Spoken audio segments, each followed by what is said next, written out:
of people who are disgruntled with career politicians. Both Governor Haley and Senator Shaheen have been at the State House for more than a decade, all for an agenda of change and reform. As an independent, I'm not tied to either political party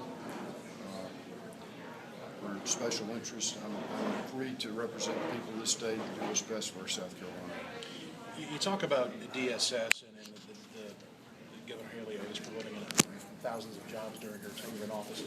DSS being one of the big things that's come up recently. How would you fix the problem? Well, we need leadership. First of all, we need competent leadership. That's a cabinet appointee, as you know. Before I ran, I sent Governor Haley 2 certified letters asking her to replace her appointed director, Mrs. Lillian Kohler, DSS. Never got a response. I used to prosecute child abuse and neglect cases in Anderson County Family Court as a prosecutor, and I understand how to fix that problem.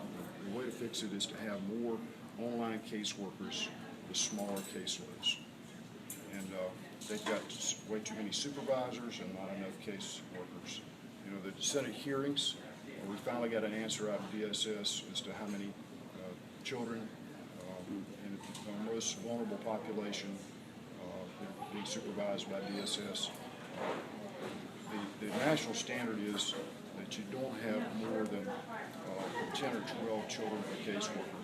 But we found out in those hearings that some of our caseworkers have 20, 30, 40, and sometimes more children to supervise, and that's just unrealistic. It can't be done. And that's why we're seeing such tragedy. 52 children died last year under DSS's watch in South Carolina. From a job standpoint, you really can't argue with the jobs that have been created over the past several years.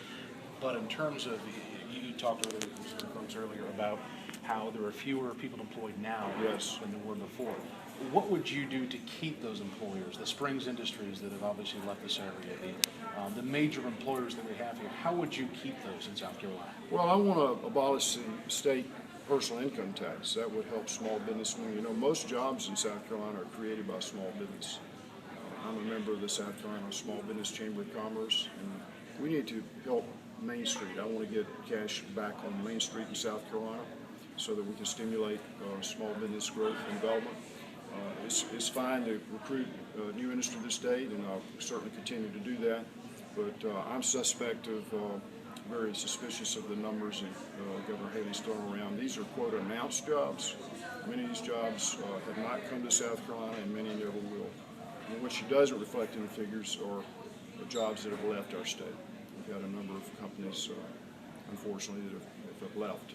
So I think that we need to examine very carefully those claims before we accept them as fact. The governor yesterday decided to cancel the fundraising trip out of state following the fatal shooting of a deputy in Charleston County and the news of those 5 students or 5 children from Sumter being found elsewhere. Any comments on the governor's decision to kind of cancel that trip? Well, it's about time she stayed in Columbia and did her job, because she's been flying all over the country raising money for her re-election. Almost half of her campaign war chest comes from out-of-state donors. And so that tells you where her priorities are. Now, you also spoke a little earlier about health care, and one area you disagree with the governor is on Medicaid expansion. Talk a bit about that and what kind of effect that could have on the state. I think Governor Haley made a grave error in judgment by rejecting the acceptance of our hard-earned taxpayer money that's in Washington. 100% of it is available for 3 years to expand Medicaid, which would have given close to 250,000 people insurance coverage in South Carolina, and created 24,000 new jobs, high-paying jobs in the healthcare industry. Many Republican governors have accepted Medicaid expansion, including Chris Christie. Governor Christie in New Jersey said that he wanted his citizens to be able to go to their doctor rather than have to seek treatment at the emergency room. Because you know what happens when people who have no coverage go to the emergency room, the taxpayers end up paying the bill. So it's a hidden tax, really, when you don't accept the federal money. It's our money, and it's now going to some other state. It should be here in South Carolina to help us grow the economy, these high-paying healthcare jobs, and help our people that need coverage. Now, there was a poll that came out this week showing you pulling in 18%. Yes. I mean, was that a surprise to you, or did you think the as you go around the state that the I feel campaign the is going that momentum. well? We have such tremendous momentum when we travel the state. There's so much support, and so I was not really surprised that number will grow as we continue to campaign and get our message of change and reform out to people of South Carolina.